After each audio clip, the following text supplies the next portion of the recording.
जय हिंद दोस्तों, कैसे हैं आप सभी। आशा और उम्मीद करते होंगे आप लोग अच्छे होंगे। और आप देख रहे हैं स्टडी विथ मनोरंजन यूट्यूब चैनल।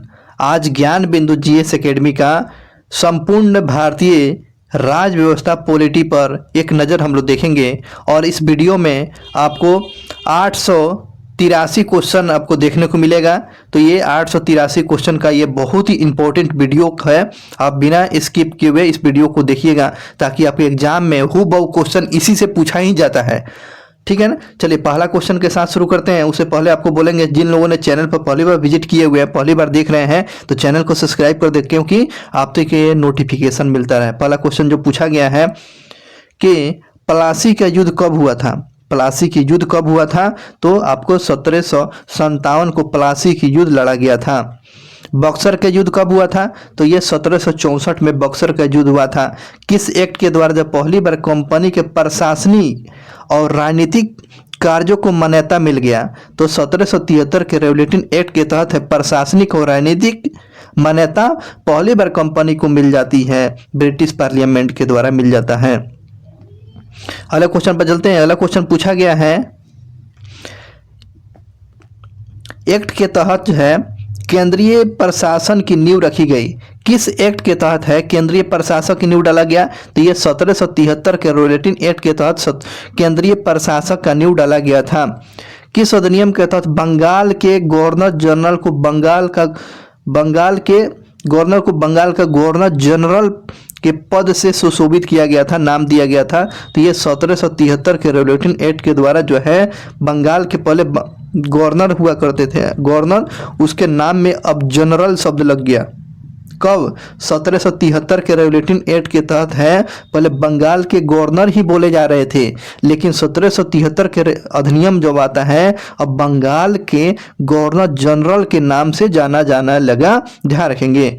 और बंगाल के प्रथम गवर्नर जनरल बनने का किस व्यक्ति को सौभाग्य मिलता है, तो लॉर्ड वारेन हेस्टिंग्स को मिलता है। लॉर्ड वारेन हेस्टिंग्स इस प्रकार बनने वाले बंगाल के प्रथम गवर्नर जनरल बन जाते हैं। किस अधिनियम के तहत है, किस अधिनियम के तहत है कोलकाता में 1774 में एक उच्च न्यायालय की स्थापना किया गया था। तो वो एक्ट पूछा गया था, किस अधिनियम के तहत है कोलकाता में 1774 में जो है उच्चतम न्यायालय की जो स्थापना किया गया था। आपको 1773 के रेगुलेटिंग एक्ट के तहत 1774 में कोलकाता में उच्चतम न्यायालय की स्थापना किया गया था। इस बात को ध्यान रखेंगे। एक्ट ऑफ सेटलमेंट कब लाया गया था, एक्ट ऑफ सेटलमेंट पूछेगा तो 1781 बताइएगा। Act of settlement. Regulating act की कमियों को दूर करने के लिए कौन सा एक्ट लाया गया था, तो रेगुलेटिंग एक्ट जो आया हुआ था उसके कमियों को दूर करने के लिए एक्ट ऑफ सेटलमेंट लाया गया था। आपको 1781 में लाया गया था। नेक्स्ट क्वेश्चन है, किस एक्ट के तहत कोलकाता की सरकार को बंगाल, बिहार और उड़ीसा के लिए विधि बनाने का प्राधिकार दे दिया गया। एक्ट ऑफ सेटलमेंट 1781 में।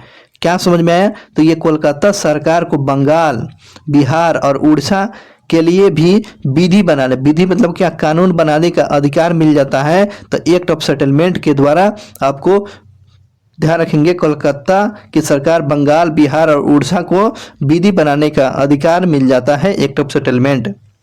बोर्ड ऑफ डायरेक्टर और बोर्ड ऑफ कंट्रोल की स्थापना किस एक्ट के तहत किया गया था, तो आपको 1784 के पिट्स इंडिया एक्ट के तहत है बोर्ड ऑफ डायरेक्टर और बोर्ड ऑफ कंट्रोल की स्थापना पूछेगा, तो 1784 का पिट्स इंडिया एक्ट के तहत है किया गया था।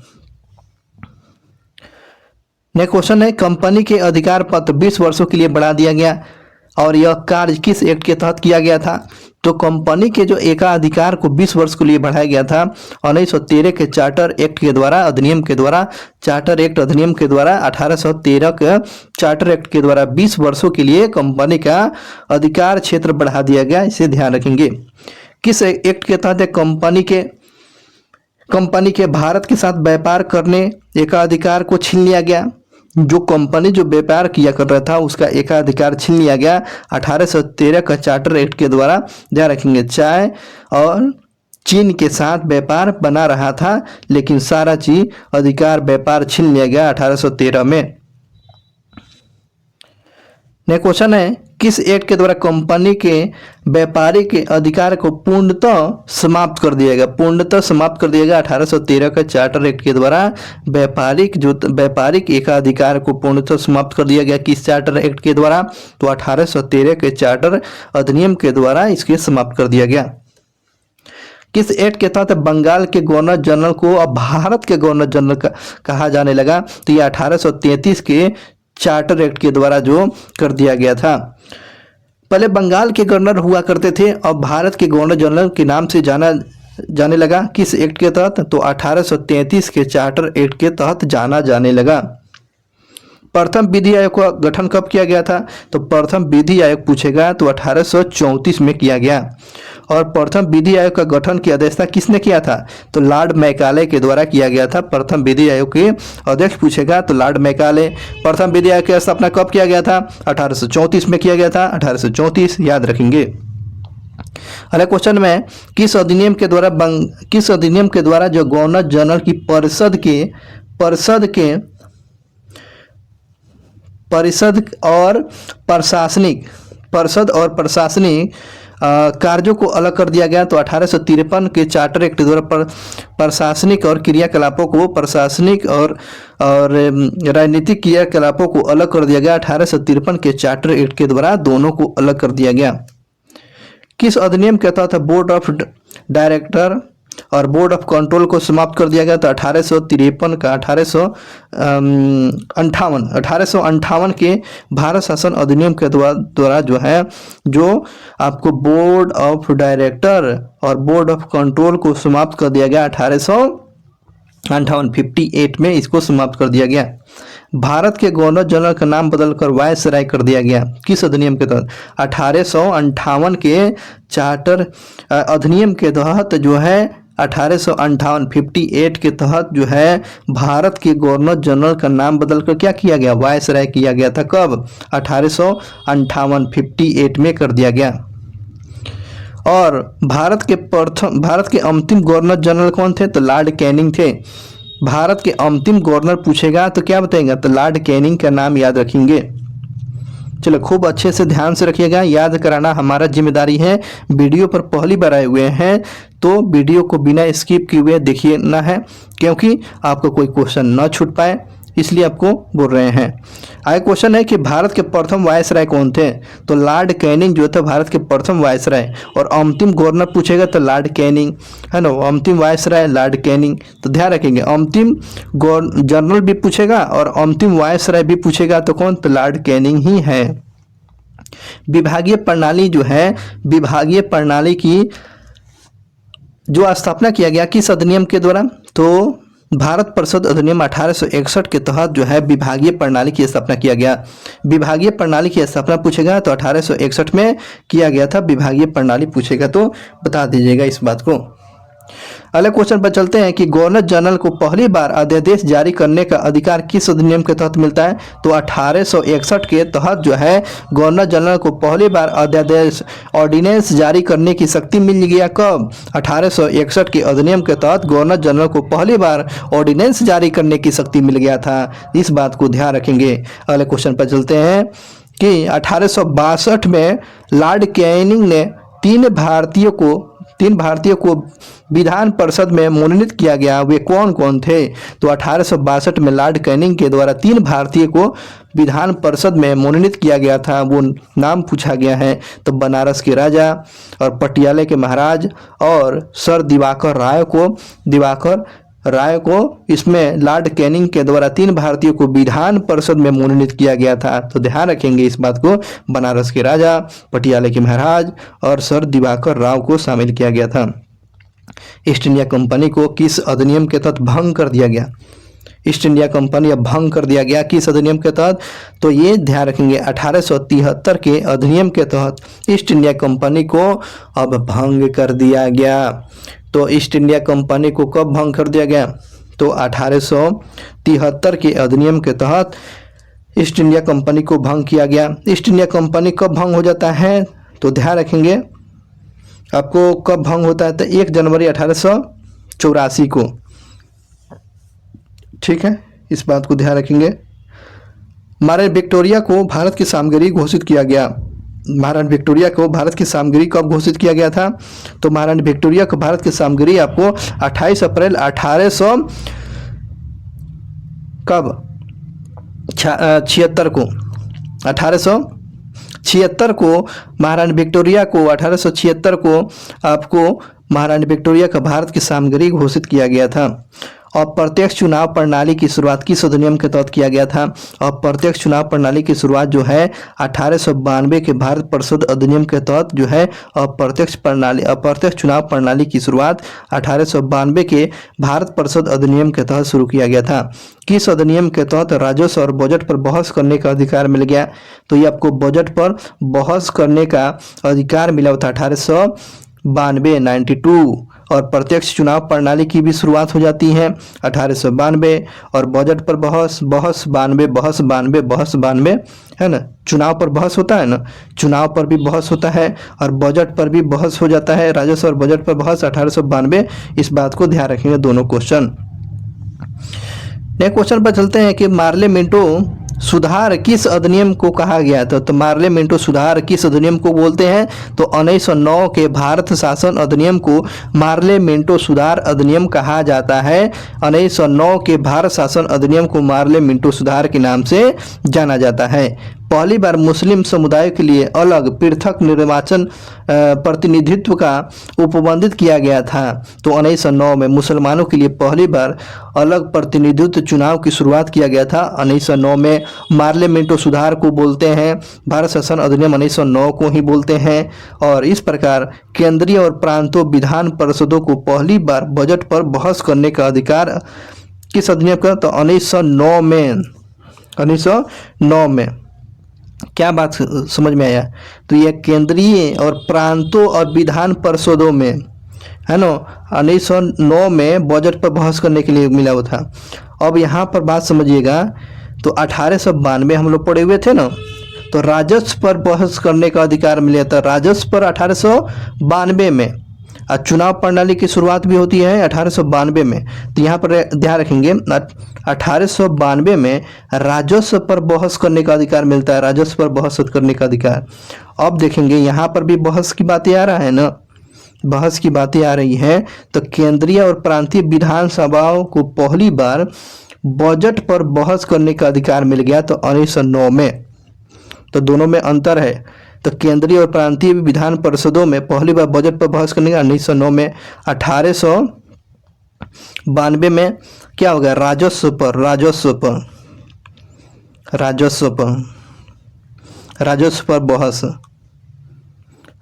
बहस 1892 में राजस्व पर बहस। और ये ध्यान रखेंगे 1909 का बजट। चलिए आगे बात करते हैं।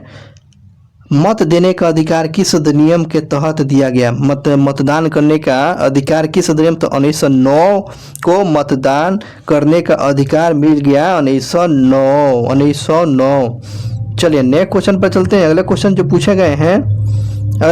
पूछे गए सांप्रदायिक चुनाव निर्वाचन का जनक किसको बोलते हैं? तो सांप्रदायिक निर्वाचन का जनक किसको बोला गया है? तो लॉर्ड मिल्टो को सांप्रदायिक मन की जो सांप्रदायिक, तो हिंदू मुस्लिम ऐसे नहीं होता है, सांप्रदायिक वाला निर्वाचन का जनक किसको बोला गया? तो लॉर्ड मिल्टो को बोला गया, लॉर्ड मिल्टो को। प्रथम भारतीय वे कौन थे जिन्हें वायसराय की कार्यकारी परिषद का सदस्य बना दिया गया? तो सत्येंद्र प्रसाद सिन्हा या एसपी सिन्हा। सत्येंद्र प्रसाद सिन्हा को वायसराय के कार्यकारी परिषद का सदस्य बनाया गया था। तो एसपी सिन्हा सत्येंद्र प्रसाद सिन्हा जी को बनाया गया था। भारत में ब्रिटेन के सभी संवैधानिक प्रयोगों में से सबसे कम समय तक चलने वाला अधिनियम एक्ट कौन था? कौन सा एक्ट था? 1909 का एक्ट जो था सबसे कम समय तक चला हुआ था। तो क्वेश्चन पूछेगा कि उस एक्ट का नाम बताइए जो सबसे कम समय तक चला हुआ था। तो एक्ट आपको ध्यान रखेंगे 1909 का एक्ट सबसे कम समय तक चला हुआ था। आगे बढ़ करते हैं कि मॉन्टेक्स चेम्सफोर्ड सुधार अधिनियम को कहा जाता है। तो इसको बोलते हैं मॉन्टेक्स चेम्सफोर्ड सुधार को बोलते हैं 1919 का भारत शासन अधिनियम। तो 1919 का भारत शासन अधिनियम को एक और किस नाम से जानते हैं? तब मॉन्टेक्स चेम्सफोर्ड सुधार के नाम से जाना जाता है 1919 के भारत शासन अधिनियम को।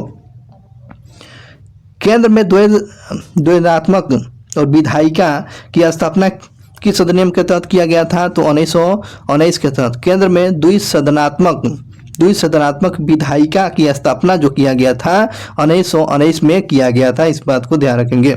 प्रांतों में द्वैध शासन प्रणाली प्रवर्तन किस अधिनियम के तहत हुआ? तो 1919 में। प्रांतों में भी द्वैध शासन की स्थापना कर दिया गया 1919 में ही किया गया था, इस बात को ध्यान रखेंगे।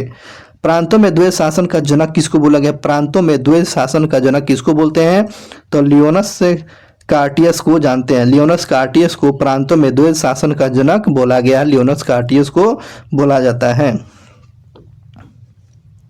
नेक्स्ट क्वेश्चन है, एक लोक सेवा आयोग का गठन किस अधिनियम के तहत किया गया? एक लोक सेवा आयोग जो है ना, स्थापना किया गया 1919 के तहत। एक लोक सेवा आयोग का जो गठन किया गया किस अधिनियम के तहत किया गया था? तो 1919 के अधिनियम के तहत किया गया था लोक सेवा आयोग का गठन। पहली बार बजट को राज्य के बजट से अलग कर दिया गया। पहली बार आपको केंद्र के बजट और राज्य को बजट को अलग कर दिया गया, तो दोनों को अलग कर दिया गया। दोनों को अलग किया गया कब? तो 1919 में ये आपको पहली बार केंद्रीय बजट और राज्य को बजट को पहली बार अलग कर दिया गया। कब अलग किया गया? तो 1919 में अलग किया गया था। वैधानिक आयोग का गठन जो है किस अधिनियम के तहत किया गया? तो वैधानिक आयोग जो है की स्थापना 1919 के तहत किया गया। लोकसभा आयोग का एक गठन अधिनियम किया गया 1919 के तहत है। आपको पहली बार केंद्रीय बजट और राज्य बजट को अलग किया गया 1919 के तहत, और वैधानिक आयोग का गठन 1919 के तहत। महिलाओं को पहली बार वोट देने का अधिकार भी, महिलाओं को पहली बार वोट देने का पहली बार अधिकार मिल गया, तो किस अधिनियम के तहत? 1919 के तहत। महिलाओं को पहली बार वोट देने का अधिकार किस अधिनियम के तहत? 1919 के तहत मिला था, इस बात को ध्यान रखेंगे। 1919 का भारत शासन अधिनियम के समय ब्रिटेन के प्रधानमंत्री पूछ रहा है, तो लॉर्ड जॉर्ज थे।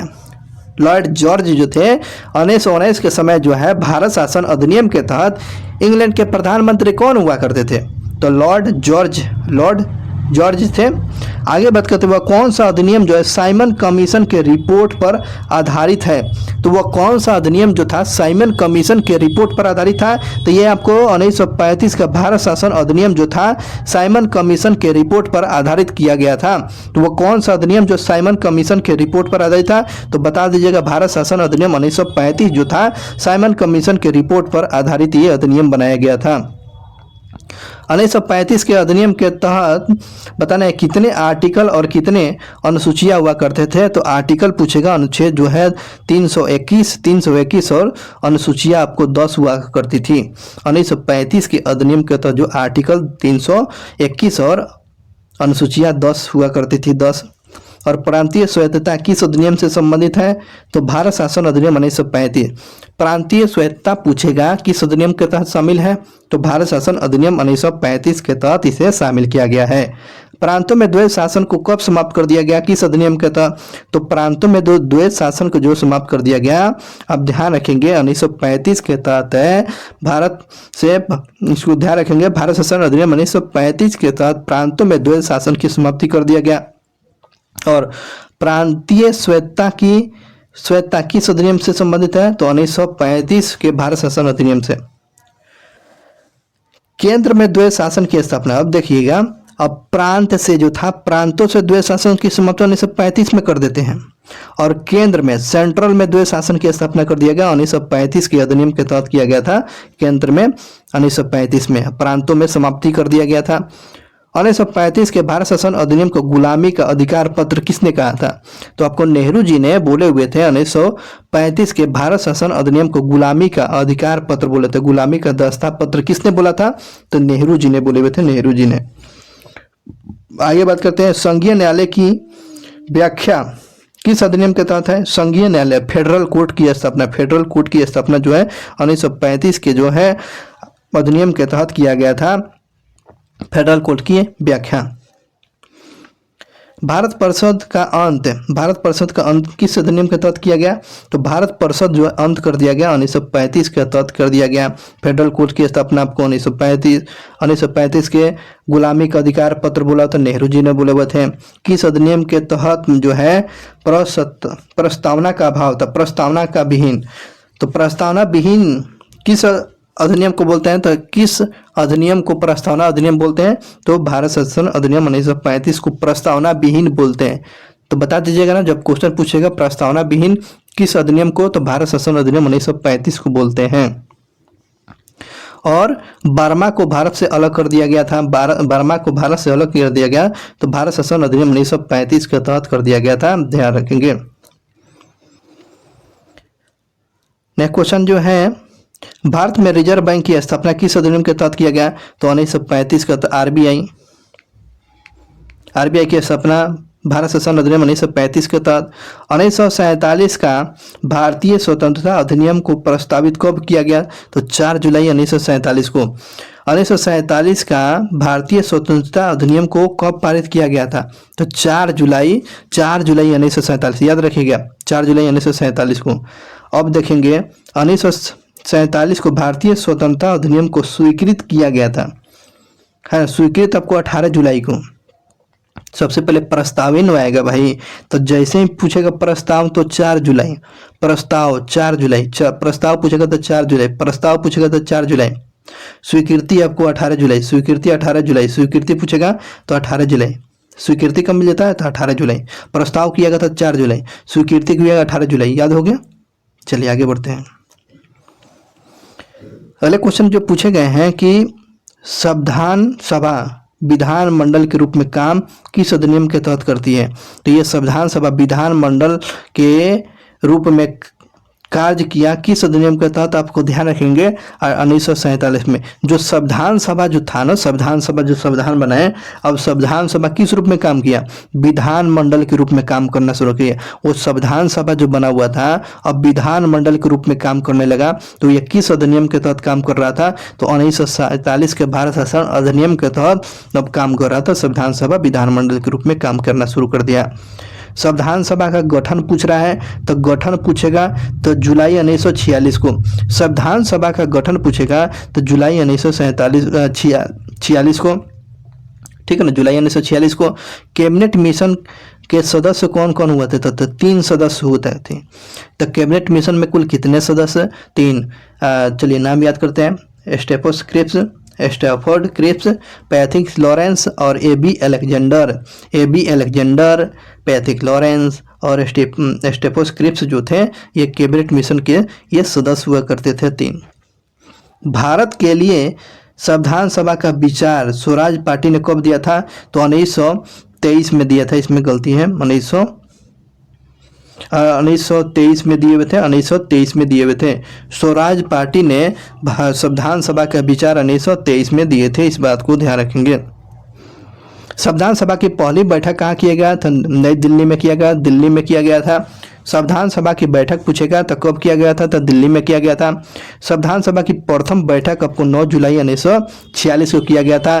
प्रथम बैठक संविधान सभा का तो 9 जुलाई 1946 को। संविधान सभा के अस्थायी अध्यक्ष पूछेगा तो अस्थायी अध्यक्ष जो सच्चिदानंद सिन्हा, संविधान सभा के अस्थायी मतलब कि टेम्पोररी अध्यक्ष कौन थे? तो सच्चिदानंद सिन्हा। सच्चिदानंद सिन्हा का संबंध किससे था? बिहार से इनका संबंध था। और संविधान सभा के संचालन समिति के अध्यक्ष किसको बनाया गया था? डॉक्टर राजेंद्र प्रसाद। संचालन कौन कर रहे थे? संचालन संविधान सभा का संचालन कौन कर रहे थे? राजेंद्र बाबू कर रहे थे, राजेंद्र प्रसाद कर रहे थे। और 11 दिसंबर 1946 को संविधान सभा के परमानेंट अध्यक्ष किसको चुन लिया गया? तो राजेंद्र प्रसाद जी को चुन लिया गया।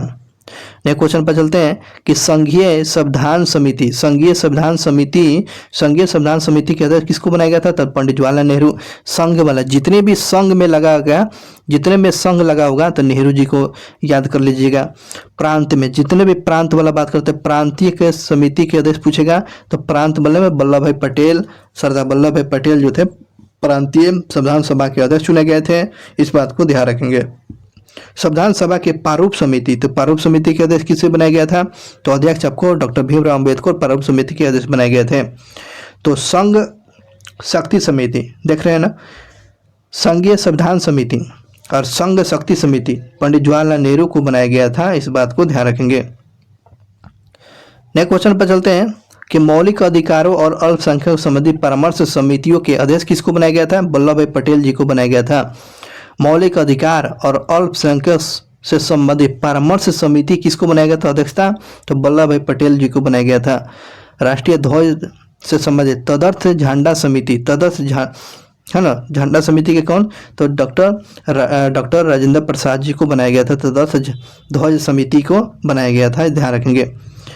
संविधान सभा में अनुसूचित जातियों की सदस्यों की संख्या कितना था? संविधान सभा में जो बना कितने लोग अनुसूचित जाति के थे? तो 33 गो अनुसूचित जाति के थे। कितने अनुसूचित जाति की संख्या थी संविधान सभा में? तो 33। अब महिलाओं की संख्या पूछेगा तो कितना? तो महिला 15 हुआ करती थी, महिला 15 थी। महिला कितना थी? 15 थी। और अनुसूचित जाति कितने थी? तो आपको 33 थे लोग, 33। संविधान सभा के अस्थायी अध्यक्ष, तो परमानेंट अध्यक्ष किसको बनाया गया? तो डॉक्टर राजेंद्र प्रसाद जी को बनाया गया था। संविधान सभा में अस्थायी अध्यक्ष के तौर पर राजेंद्र प्रसाद को कब चुना गया? तो 11 दिसंबर 1946 को चुन लिया गया। संविधान सभा के उद्देश्य प्रस्ताव को कब पेश किया गया था? उद्देश्य प्रस्तावना को कब प्रस्तुत किया गया था? तो 13 दिसंबर 1946 को। उद्देश्य प्रस्ताव को किसने प्रस्तुत किया था? उद्देश्य प्रस्ताव को किसने पेश किया था? तो नेहरू जी के द्वारा आपको 13 दिसंबर 1946 को संविधान सभा के सामने उद्देश्य प्रस्ताव को कब पास किया गया था? तो 13 दिसंबर 1946 को। पेश कौन किए थे? नेहरू जी ने किए थे, नेहरू जी ने किए हुए थे, आपको याद होनी चाहिए। चलिए नेक्स्ट क्वेश्चन पर चलते हैं। अगला क्वेश्चन है संविधान सभा के उद्देश्य प्रस्ताव को कब स्वीकृत किया गया था? आपको 22 जनवरी 1947 को। 22 जनवरी 1947 को आपको इसको स्वीकार कर लिया गया। प्रस्तावना को कब स्वीकार किया गया था? 22 जनवरी 1947 को। 22 जनवरी 1947 को उद्देश्य प्रस्ताव को कब स्वीकार किया गया संविधान सभा के द्वारा? तो 22 जनवरी 1947 को स्वीकार कर लिया गया। और संविधान सभा का प्रारूप किसने तैयार किया? प्रारूप पूछते हैं तो प्रारूप BN राव। प्रारूप पूछेगा तो BN राव ने किया था। प्रारूप किसने तैयार किया था? तो BN राव। प्रारूप समिति का गठन कब किया गया था? प्रारूप समिति का जो गठन आपको 29 अगस्त 1947 को। प्रारूप समिति का तैयार किया आपको BN राव। कब गठन किया गया था? 29 अगस्त 1947 को। याद कीजिए, प्रारूप समिति के गठन कब किया गया था? तो 29 अगस्त 1947 को किया गया था। प्रारूप समिति में कुल सदस्यों की संख्या कितना? 7। अब प्रारूप समिति के अध्यक्ष किसको चुना गया था? तो अंबेडकर जी को चुना गया था, अंबेडकर जी को। संविधान सभा में अंबेडकर को पहली बार निर्वाचन कहाँ से हुआ था? तो बंगाल से हुआ था। संविधान सभा के लिए अंबेडकर को पहली बार निर्वाचन कहाँ से हुए थे? तो पहली बार बंगाल से हुए थे। ठीक है ना, आगे बात करते हैं। अब वो तो बंगाल अब कहाँ चला गया? पाकिस्तान में चला गया। तो उसके बाद बंटवारा हो जाने के बाद अंबेडकर ने कहाँ से चुनाव लड़े हुए थे? तो बम्बई से। तो बम्बई से उनका संविधान सभा में शामिल करने के लिए बात किया गया था। चलिए नेक्स्ट क्वेश्चन बात करते हैं। अंतरिम मंत्रिमंडल का गठन कब किया गया? तो अंतरिम मंत्रिमंडल का गठन आपको 2 सितंबर 1946 को किया गया। 2 सितंबर 1946 को अंतरिम मंत्रिमंडल का गठन किया गया। अंतरिम मंत्रिमंडल का कार्यवाहक परिषद उपाध्यक्ष किसको बनाया गया? तो आपको नेहरू जी को बनाया गया था। उपाध्यक्ष किसको बनाया गया था? नेहरू जी उपाध्यक्ष थे। और अंतरिम मंत्रिमंडल में गृह और सूचना और प्रसारण मंत्री किसके पास था? तो वल्लभ भाई पटेल के पास था। गृह और सूचना प्रसारण मंत्री किसके पास था? तो वल्लभ भाई पटेल के पास था। अंतरिम मंडल में रक्षा विभाग किसके पास था? रक्षा मंत्री बलदेव। तो ऐसे भी रक्षा किसके कैसे करेंगे? तो बल के साथ करेंगे, तो बलदेव रक्षा। तो उद्योग और आपूर्ति मंत्री किसको बनाया गया? उद्योग और आपूर्ति मंत्री जॉन मथाई को बनाया गया। उद्योग और आपूर्ति मंत्री जॉन मथाई। शिक्षा मंत्री किसको बनाया था अंतरिम मंत्रिमंडल में? तो चक्रवर्ती गोपालाचारी को शिक्षा मंत्री बनाया गया था। और खाद्य और कृषि मंत्री किसको बनाया गया था? डॉक्टर राजेंद्र प्रसाद जी को खाद्य और कृषि मंत्री बनाया गया था। अंतरिम मंत्रिमंडल में रेलवे का विभाग किसके पास था? आसफ अली के पास था। रेलवे पूछेगा तो आसफ अली, रेलवे आपको आसफ अली के पास। श्रम मंत्री जगजीवन राम। कार्य और खनन मंत्री, कार्य और खनन और बंदरगाह मंत्री, कार्य और खनन और बंदरगाह में एस सी भाभा को दिया गया था। मुस्लिम लीग के सदस्य जो थे अंतरिम मंत्रिमंडल में कब शामिल होते? तो मुस्लिम लीग के जो थे आपको उसके सदस्य जो अंतरिम रूप से कब शामिल हो गया? तो 26 अक्टूबर 1946 को। 26 अक्टूबर 1946 को 26 अक्टूबर 1946 को मुस्लिम लीग ने इसके सदस्य इसमें शामिल हो गए लोग। तब मुस्लिम लीग के वित्त मंत्री किसको बनाया गया? वित्त मंत्री मुस्लिम लीग से वित्त मंत्री किसको? तो लियाकत अली खान को बनाया गया। लियाकत अली खान को वित्त मंत्री बनाया गया था, इस बात को ध्यान रखेंगे। उसके बाद मुस्लिम लीग से वित्त मंत्री, तो उसके बाद है मुस्लिम लीग से वित्त मंत्री कौन थे? तो आई चंडीगढ़ को बनाया गया था। और मुस्लिम लीग से विविध मंत्री किसको बनाया था? विविध मंत्री आपको जोगेंद्र नाथ मंडल को, विविध मंत्री कानून मंत्री किसको बनाया गया था? जोगेंद्र नाथ मंडल को बनाया गया था। मुस्लिम लीग से संचार मंत्री किसको बनाया गया था? अब्दुल रब नसर को बनाया गया था। स्वास्थ्य मंत्री मुस्लिम लीग से कौन बने थे? गजंतर अली खान को बनाया गया था स्वास्थ्य मंत्री। संविधान सभा का पुनर्गठन कब हुआ? तो संविधान सभा का पुनर्गठन आपको 31 अक्टूबर 1948 को, संविधान सभा का पुनर्गठन कब किया गया? तो 31 अक्टूबर 1948 को किया गया था। प्रारूप समिति ने अपना रिपोर्ट कब पेश किया था? प्रारूप समिति अपना रिपोर्ट कब पेश किया था? 21 फरवरी 1948 को प्रारूप समिति ने अपनी रिपोर्ट पेश कब किया था? तो 21 फरवरी 1948 को प्रारूप समिति ने अपनी रिपोर्ट 21 फरवरी 1948 को पेश किया हुआ था, इस बात को ध्यान रखेंगे। चलिए नेक्स्ट क्वेश्चन पर गए। सचिव कौन थे? तो उसमें प्रारूप समिति के सचिव पूछेगा। प्रारूप समिति के सचिव कौन थे? तो बीपी मेनन थे। प्रारूप समिति के सचिव पूछेगा तो बीपी मेनन थे।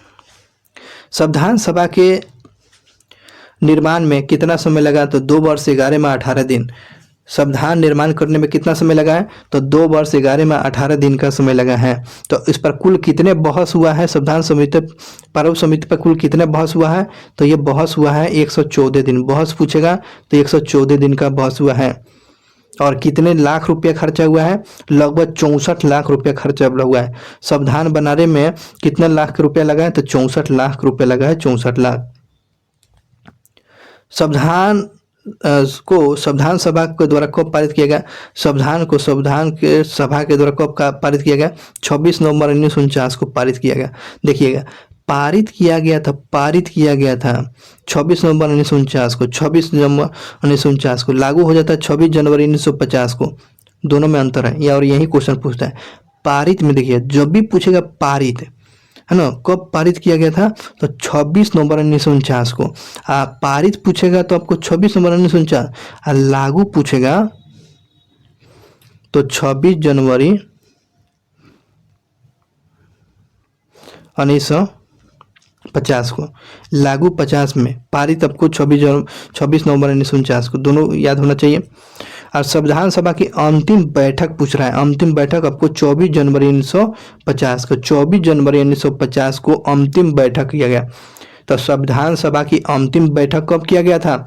24 जनवरी 1949 को किया गया था। संविधान सभा मंत्रिमंडल राष्ट्रमंडल बोलते हैं। तो राष्ट्रमंडल को क्या बोलते हैं? कॉमनवेल्थ में कब सत्यापन किया गया? तो मई 1949 को। संविधान सभा के द्वारा राष्ट्रमंडल में भारत की सदस्यता का सत्यापन किया गया मई 1949 को कर लिया गया। कॉमनवेल्थ का सदस्य भारत बन गया मई 1949 में। संविधान सभा के राष्ट्रीय ध्वज को कब स्वीकार किया? संविधान सभा ने राष्ट्रीय ध्वज को कब अपनाया था? तब 22 जनवरी 1947 को।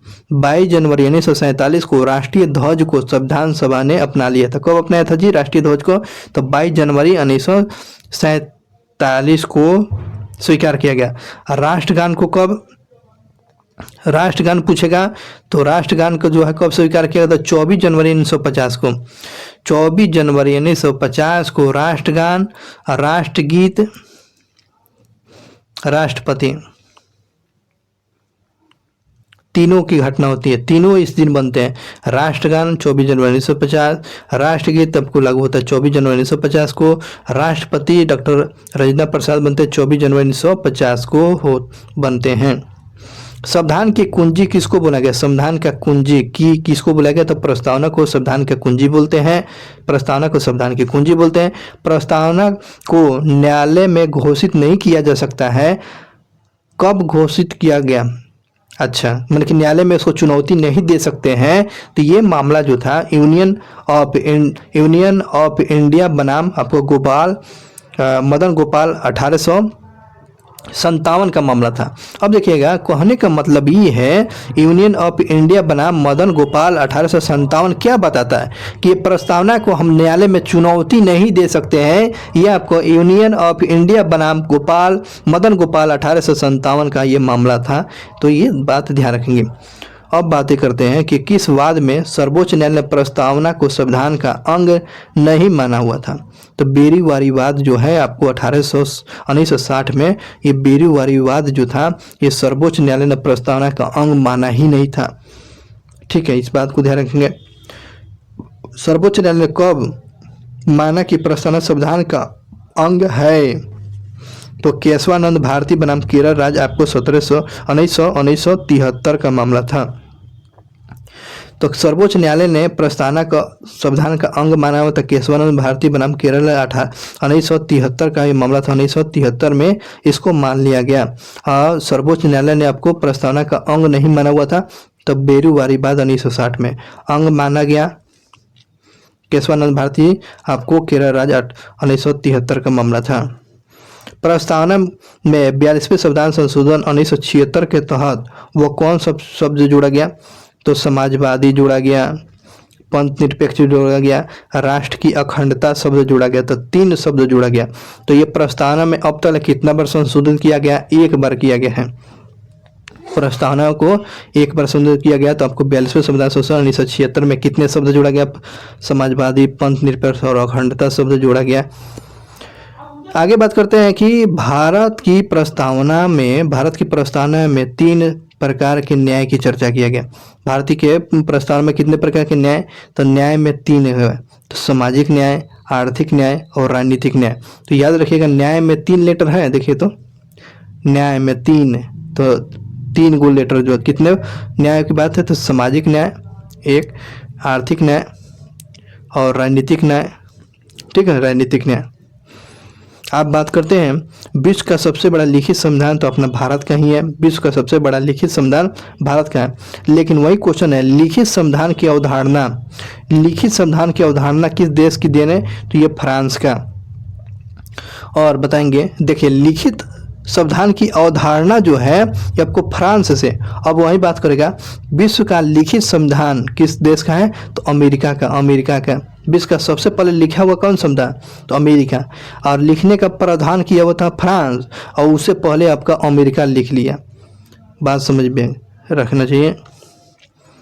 यह क्वेश्चन बात करते हैं, भारत के संविधान में प्रस्तावना, मौलिक अधिकार, न्यायिक पुनर्वलोकन, संविधान की सर्वोच्चता, निर्वाचन, राष्ट्रपति और उस पर महाभियोग, उपराष्ट्रपति और वित्तीय आपात किस देश की संविधान से लिया गया? तो ये आपको अमेरिका के संविधान से लिया गया। तो अमेरिका के संविधान से क्या किया?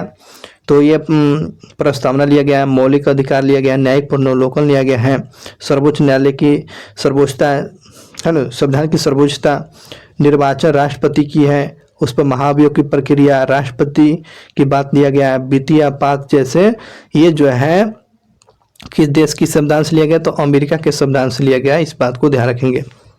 आगे बात करते हैं ब्रिटेन के संविधान से। ब्रिटेन के संविधान से देखते हैं, तो ये संसदात्मक शासन प्रणाली, एकल नागरिकता ब्रिटेन से, विधि निर्माण की प्रक्रिया आपको ब्रिटेन से, विधि का शासन ब्रिटेन, संसदीय विशेषाधिकार आपको ब्रिटेन,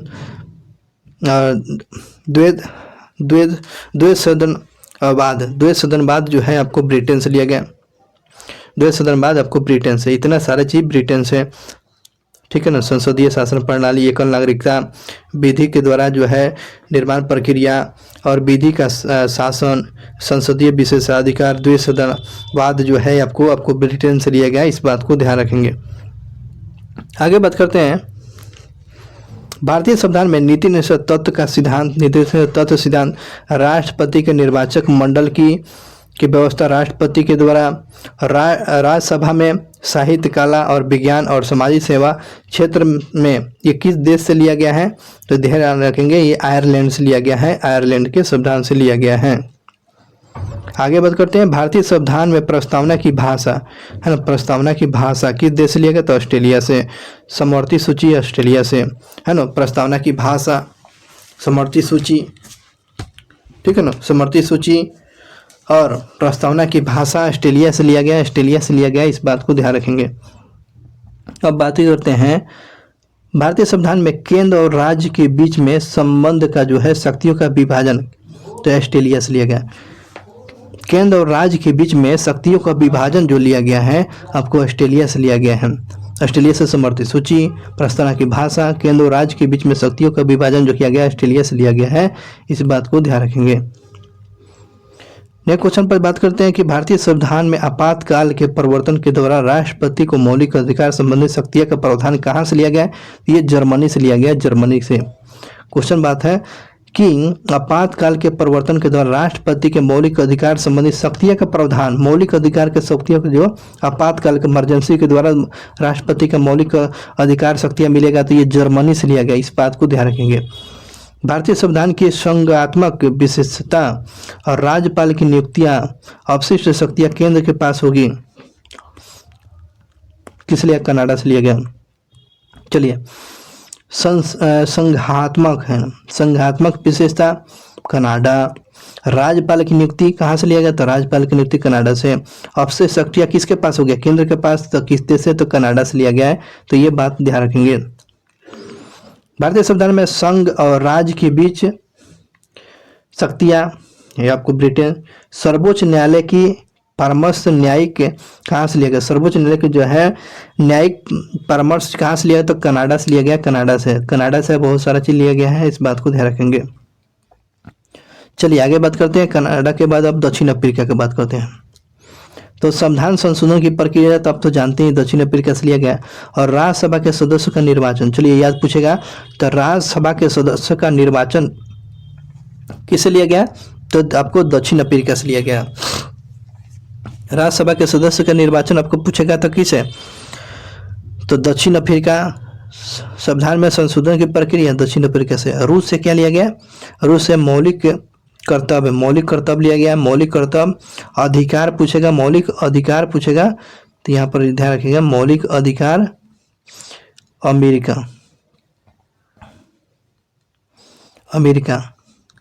और मौलिक कर्तव्य रूस। मौलिक कर्तव्य ऐसे भी मित्रता के कर्तव्य के साथ रहता है रूस। विधि द्वारा स्थापित प्रक्रिया किस देश से लिया गया? विधि द्वारा जापान, जापान। विधि द्वारा स्थापित प्रक्रिया ये आपको जापान से लिया गया, जापान से। नेक्स्ट क्वेश्चन पर चलते हैं कि भारतीय संविधान में गणतंत्रात्मक और प्रस्तावना में स्वतंत्रता और समानता और बंधुता किस देश से लिया गया? तो ये फ्रांस के से लिया गया। तो ये आपको गणतंत्रात्मक और प्रस्तावना में स्वतंत्रता, समानता और बंधुता किस देश से लिया गया है? तो आपको फ्रांस से लिया गया। प्रस्तावना में जो गणतंत्रात्मक जो लिया गया है और उसके बाद प्रस्तावना में स्वतंत्रता, समानता और बंधुता जो लिया गया है, ये आपको फ्रांस से लिया गया है, फ्रांस से। किस अनुसूची में भारतीय संघ के घटक राज्य और संघीय शासित क्षेत्र की चर्चा किया गया है? तो ध्यान रखेंगे किस सूची में? राज्य और केंद्रशासित प्रदेश, राज्य और केंद्रशासित प्रदेश की चर्चा किया गया। किस अनुसूची में? तो आपको प्रथम अनुसूची में चर्चा किया गया, प्रथम अनुसूची में। संविधान के किस संशोधन के द्वारा दिल्ली को राष्ट्रीय राजधानी घोषित किया? एनसीआर घोषित किया। 69वें संविधान संशोधन के द्वारा दिल्ली को राष्ट्रीय राजधानी का दर्जा मिल गया। 69वें संविधान संशोधन के द्वारा दिल्ली की राष्ट्रीय राजधानी मिला था, इस बात को ध्यान रखेंगे। किस अनुसूची के से हमें भारतीय राज्य व्यवस्था अधिकारियों से प्राप्त वेतन और भाता और पेंशन की चर्चा, है ना? तो क्वेश्चन पूछता है वेतन और भाता और पेंशन की चर्चा कैसे, किस अनुसूची में? तो द्वितीय अनुसूची में। तो ऐसे भी क्या कहते हैं? वेतन 2। तो 2 का मतलब क्या है? द्वितीय 2। तब वेतन 2 नहीं मांगते हैं कि वेतन दीजिए, तो वेतन 2। तो वेतन की चर्चा किस अनुसूची में? था 2 में। वेतन की चर्चा 2 अनुसूची में चर्चा किया गया। अब बातें करते हैं किस अनुसूची से हमें विभिन्न राज्यों और संघीय क्षेत्रों की राज्यसभा से प्रतिनिधित्व की चर्चा, है ना? राज्य से भी और केंद्र शासित प्रदेश से राज्यसभा का प्रतिनिधित्व भेजा जाता है।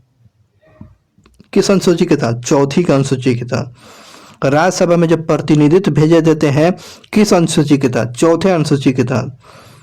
ठीक है, अब बातें करते हैं कि हमें अनुसूचित क्षेत्रों और अनुसूचित जातियों के प्रशासन और नियंत्रण की चर्चा 5वीं अनुसूची से में थे। 5वीं अनुसूची में क्या बताया गया?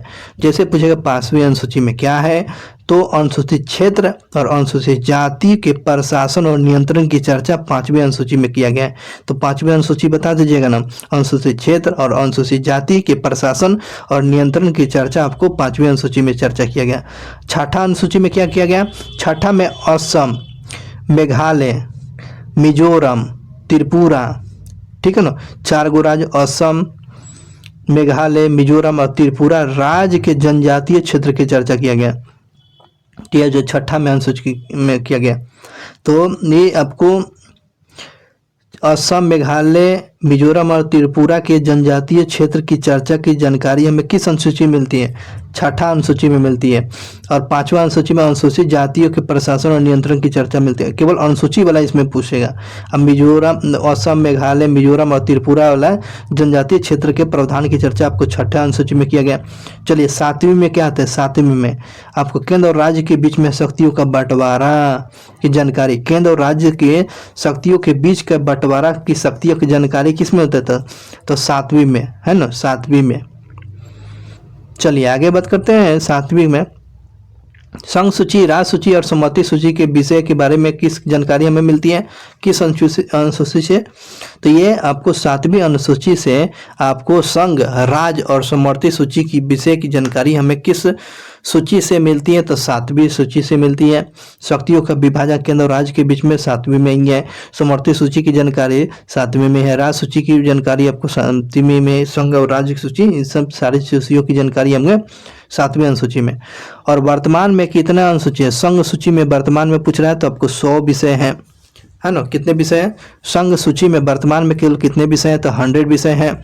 अब बातें करते हैं कि देश की प्रतिरक्षा, विदेश मामले, युद्ध और रेल और डाकघर ये किस सूची के विषय है? तो संघ सूची का, संघ सूची का विषय है। ध्यान रखेंगे, संघ सूची का ये विषय है, इस बात को ध्यान रखेंगे। क्यों? देश की प्रतिरक्षा, है ना, विदेश नीति और युद्ध और रेलवे, ये सब किस सूची के में? तो ये संघ सूची का विषय है, तो ध्यान रखेंगे। नेक्स्ट क्वेश्चन की बात करते हैं। राज्य सूची में संविधान लागू होने के समय कुल कितने विषय थे? मान कि मूल संविधान में जब संविधान लागू किया गया था तो राज्य सूची में विषयों की संख्या कितना था? तो 66 था, 66। वर्तमान में राज्य सूची में विषयों की संख्या कितना है? तो 61 गो है, घट गया है। पहले कितना था राज्य सूची में? 66। अब कितना? 61। अब कितना है जी? 61 गो है। दोनों क्वेश्चन याद रखेंगे। संविधान लागू होने के तिथि के समय समर्थित सूची में विषय कितने थे? तो आपको 47 है ना, 47। जब शब्द 7वीं अनुसूची में जो पूछेगा तो इसमें कितने विषय थे? तो 47। अब वर्तमान में पूछेगा तो कितना समर्थित सूची में? तो 52। तो समर्थित सूची में विषय की संख्या कितना? 52 है। समर्थित में कितना है? तो 52 है, 52। पहले कितना था? तब 47 है। राज्य सूची में पहले कितना था? 66। अब कितना? 61 है, ध्यान रखेंगे। 22 भाषाओं का उल्लेख किस सूची में क्या मिलती है? तो 8वीं में। 22 में 8वीं, 22 में 8वीं। 4 दूना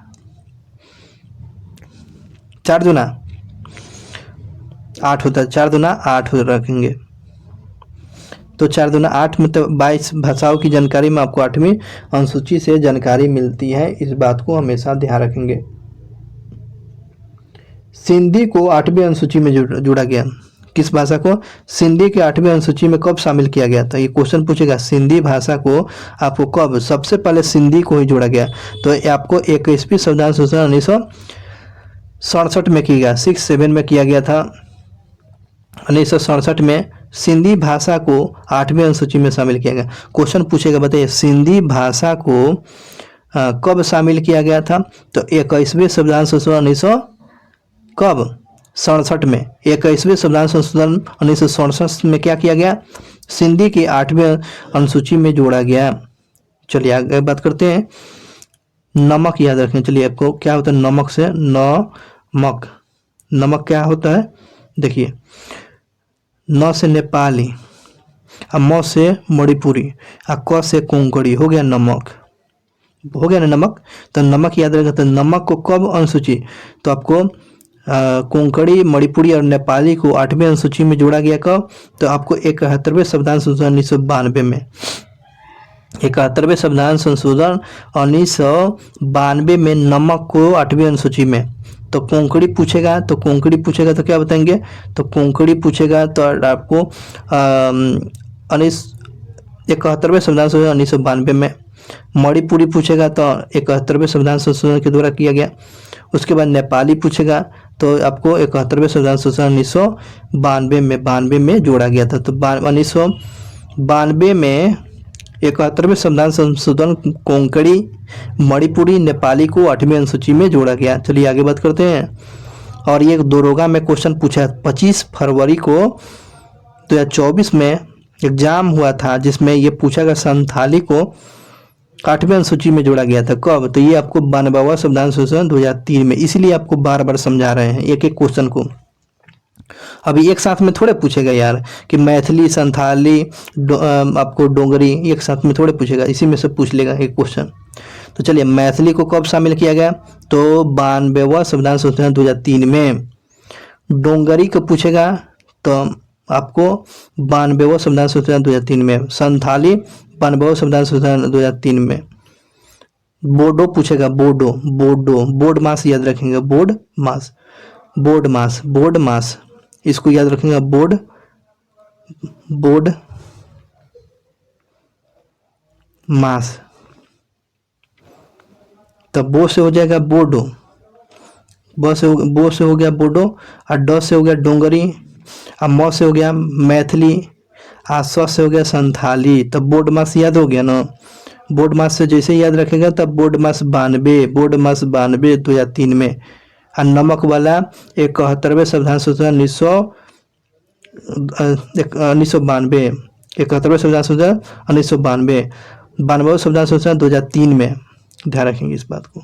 चलिए आगे बात करते हैं 9वीं अनुसूची में। 9वीं अनुसूची को कब जोड़ा गया, तो प्रथम संविधान संशोधन के द्वारा 1951 में 9वीं अनुसूची को जोड़ा गया। 9वीं अनुसूची को कब जोड़ा गया, तो ध्यान रखेंगे प्रथम संविधान संशोधन 1951 में 9वीं को जोड़ा गया।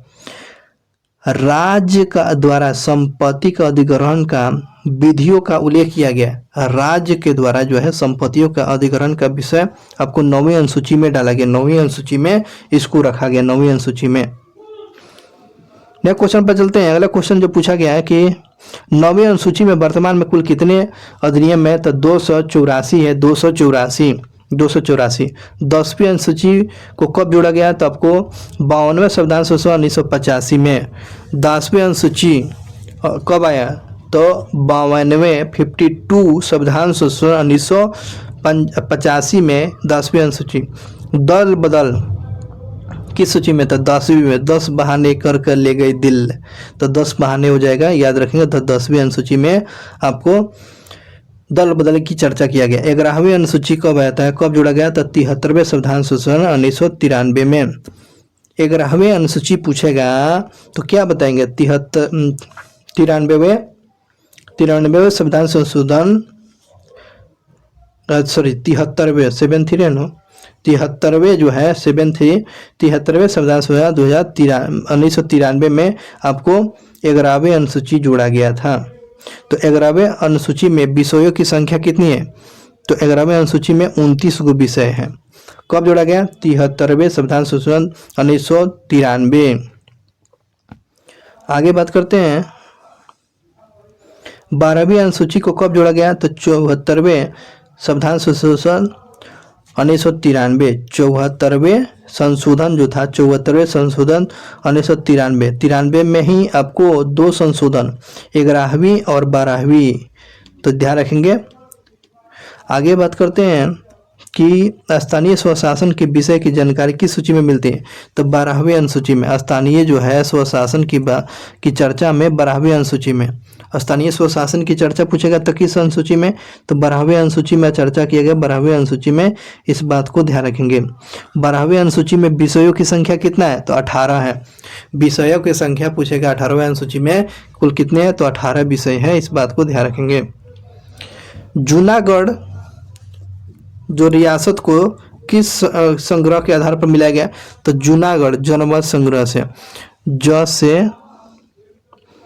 से जूनागढ़ और ज से जनमत,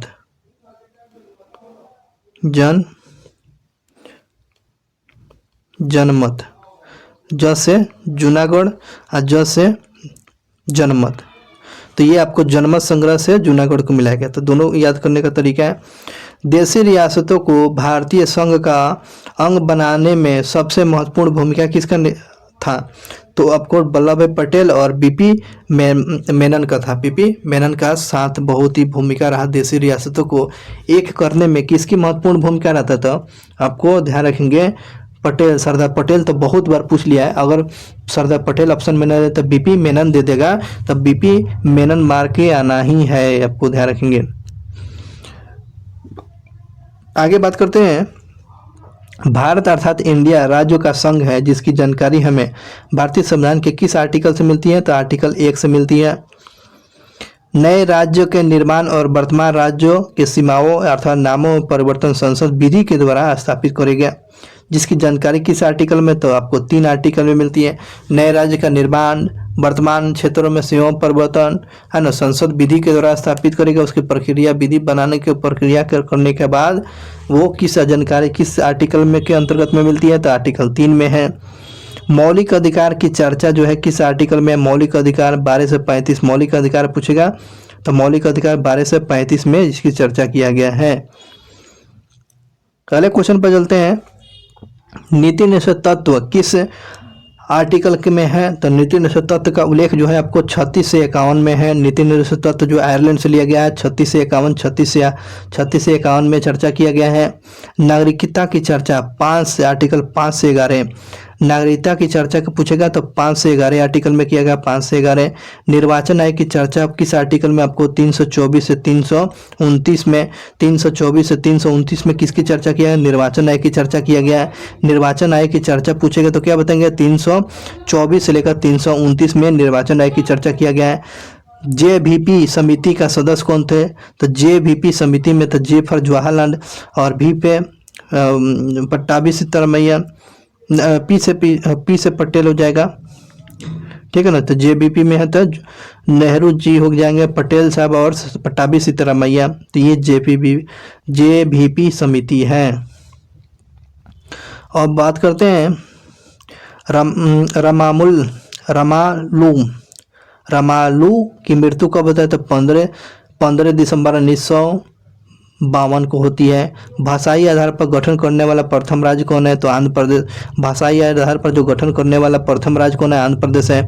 आंध्र प्रदेश का गठन आपको 1 अक्टूबर 1953 को हुआ था। 1 अक्टूबर 1953 को आंध्र प्रदेश का भाषाई आधार पर गठन होने वाला प्रथम राज्य बनता है।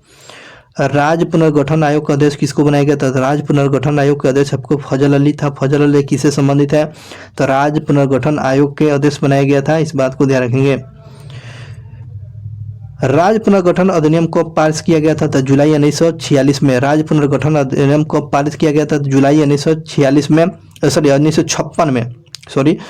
राज्य पुनर्गठन अधिनियम को पारित किया गया था जुलाई 1956 में किया गया था। 1956 में महाराष्ट्र का गठन 1 मई 1960 में। महाराष्ट्र का गठन 1 मई 1960 में। गुजरात का गठन आपको 1 मई 1960 में, है ना। महाराष्ट्र और गुजरात पर एक था तो अलग हो गया, तो 1 मई 1960 को ध्यान रखेंगे।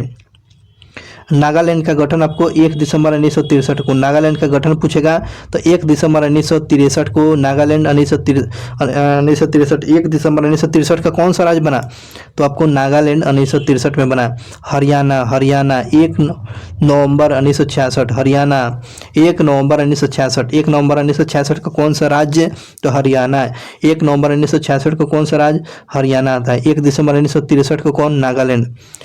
चलिए आगे बात करते हैं हिमाचल प्रदेश। हिमाचल प्रदेश का गठन जो है 25 जनवरी को, 25 जनवरी 1971, 25 जनवरी 1971, 25 जनवरी 1971 को कौन सा राज्य, हिमाचल प्रदेश। मेघालय, मेघालय का आपको 21 जनवरी 1972, 21 जनवरी 1972 को, 21 जनवरी 1972 को कौन सा था, मेघालय। मणिपुर और त्रिपुरा, मणिपुरी और त्रिपुरा तो आपको 21 जनवरी 1972 को, तो 21 जनवरी 1972 को 3 राज्य मणिपुर, मेघालय हो गया, मणिपुर और त्रिपुरा 21 जनवरी 1972 को राज्य बना। ठीक है ना, इसको देखें इसे, ठीक है। तो 21 जनवरी 1972 को बना, ठीक है, इस बात को ध्यान रखेंगे। सिक्किम का गठन कब होता है, सिक्किम 25 अप्रैल 1975, 25 अप्रैल 1975 को सिक्किम, 26 अप्रैल है ना, 26 अप्रैल 1975, 26 अप्रैल 1975 को सिक्किम, 26 अप्रैल 1975 को आपको सिक्किम। मिजोरम अरुणाचल प्रदेश का गठन, मिजोरम और अरुणाचल प्रदेश 20 फरवरी 1987 को 20 फरवरी 1987 को मिजोरम अरुणाचल प्रदेश का गठन किया गया था। इस बात को ध्यान रखेंगे। अब चलते हैं गोवा की, गोवा राज्य की चर्चा करते हैं। गोवा के कब गठन किया गया था, गोवा का जो का 30 मई 1987, 30 मई 1987 गोवा को 30 मई 1987। छत्तीसगढ़ का हुआ था गठन आपको 1 नवंबर 2000 को, 1 नवंबर 2000 को, 1 नवंबर 2000 का। उत्तराखंड का गठन 9 नवंबर 2000 को, 9 नवंबर 2000 को। आपको झारखंड को आपको 15 नवंबर 2000 को, 15 नवंबर 2000 को। चलिए 2000 में कौन कौन आया था, 2000 में 3 राज्य। छत्तीसगढ़ को याद रखेंगे 1 नवंबर को, उत्तराखंड पूछेगा तो 9 नवंबर को। छत्तीसगढ़ उत्तराखंड पहले, छत्तीसगढ़ 1 नवंबर को हो जाएगा, उत्तराखंड आपको 9 नवंबर, और झारखंड बना था 15 नवंबर को। झारखंड कब बना था, 15 नवंबर को, ध्यान रखेंगे। इसी में क्वेश्चन को बढ़ाता है। 1 नवंबर को कौन था, 1 में छत्तीसगढ़, उत्तरा में उत्तरा 9।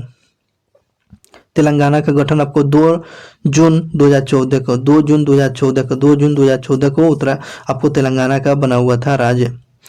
उत्तरी क्षेत्रीय परिषद का मुख्यालय, उत्तरी क्षेत्रीय परिषद का मुख्यालय पूछेगा क्या होगा, नई दिल्ली। उत्तरी क्षेत्रीय परिषद का मुख्यालय पूछेगा तो आपको नई दिल्ली बताइएगा। उत्तरी क्षेत्रीय परिषद याद हो गया, नई दिल्ली। अब मध्यवर्ती क्षेत्रीय परिषद का मुख्यालय आपको इलाहाबाद, मध्यवर्ती क्षेत्रीय परिषद का मुख्यालय कहाँ है, तो इलाहाबाद है, इलाहाबाद। और पूर्वी क्षेत्रीय का मुख्यालय पूछेगा तो कोलकाता, पूर्वी में कोलकाता। उत्तरी क्षेत्रीय नई दिल्ली, मध्य में पूछेगा तो इलाहाबाद, मध्य में इलाहाबाद हो जाएगा, मध्य में इलाहाबाद। पूर्वी में कौन हो जाएगा, पूर्वी में आपको कोलकाता। पश्चिमी क्षेत्रीय पूछेगा, पश्चिमी में कौन होगा, मुंबई, पश्चिमी क्षेत्रीय पूछेगा तो मुंबई। और दक्षिणी क्षेत्रीय पूछेगा, दक्षिणी वाला में चेन्नई हो जाएगा, चेन्नई। भारत में किस तरह की नागरिकता है, तो एकल नागरिकता है। और भारतीय नागरिकता अधिनियम कब लाया गया था, 1955 में। भारतीय नागरिकता अधिनियम कब लाया गया था, 1955 में। 1955 में भारतीय नागरिकता अधिनियम लाया गया था। आगे बात करते हैं। अगला क्वेश्चन जो पूछा गया कि माता की नागरिकता के आधार पर विदेश में जन्मने वाले को नागरिकता प्राप्त करने का प्रावधान कब मिल गया, तो 1992 में। माता की नागरिकता के आधार पर विदेश में जन्मने वाले को नागरिकता प्राप्त करने का प्रावधान मिल गया तो 1992 में मिल गया, 1992 में। भारतीय नागरिकता का अंत कैसे हो सकता है, तो 3 प्रकार के हो जाए। तो भारतीय नागरिकता का अंत जो है, मान कि एक बार राष्ट्रद्रोह के मामले में, मान कि आप किसी देश की स्वच्छता ले लेते हैं, नागरिकता लेते हैं, या सरकार उसको खत्म करेगी, तो ये 3 प्रकार के अंत हो सकता है। त्याग देंगे तो अब भी हो जाएगा। मौलिक अधिकार को किस देश से लिया, तो मौलिक अधिकार अमेरिका से। मौलिक अधिकार आपको अमेरिका से। मौलिक अधिकार का वर्णन संविधान के किस भाग में, मौलिक अधिकार में मौलिक में कितना लेटर, 3 गो है, तो 3 भाग में। मौलिक में कितना लेटर है, 3 भाग में। तो मौलिक अधिकार कितने भाग में आता है, भाग 3 में है, इस बात को ध्यान रखेंगे। और इस प्रकार से यह वीडियो समाप्त होता है और इसमें 883 क्वेश्चन दिया गया है, तो इसको पार्ट बाय पार्ट करके पूरा वीडियो को ख़त्म कर दिया जाएगा, क्योंकि लॉन्ग वीडियो बनेगा तो आप वीडियो को नहीं देख पाएंगे। ठीक है ना। वीडियो को अच्छा लगा होगा तो लाइक और कमेंट करेंगे और अपने एक दोस्तों को